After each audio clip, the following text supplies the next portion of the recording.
5 एकराचा शेतकरी आहे, त्याच्याकडे फवारणीसाठी फवारणी यंत्र नाही का? 1 एकरचं जरी क्षेत्र असेल तरी ट्रॅक्टर ब्लोअर हा असतो त्यावेळेस. जर फवारणी करायची झाली एखादीची, किमान त्याच्याकडे एक पिस्टन पंप, एक चांगली नोझल, गन, त्याचा पाईप आहे की नाही? असतो.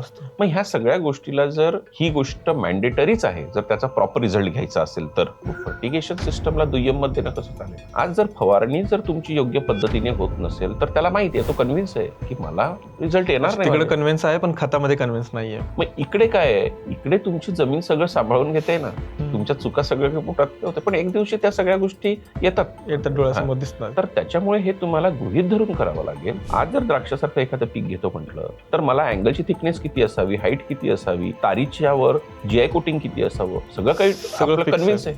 मग तुम्ही ह्या गोष्टीला का? कारण की तुम्हाला ते दिसतं की बाबा तार झिजते, अँगल गंजतो, बरोबर, म्हणून तुम्ही कन्व्हिन्स. खाली काय होतं हे अजून तुम्ही बघितलेलंच. म्हणून बाबा ते कसंही सोडलं तरी जमतं. खूप भारी सांगितलं तुम्ही. पण ते जमत नाहीये ऍक्च्युली. हा तुमचा समज आहे ते जमतंय.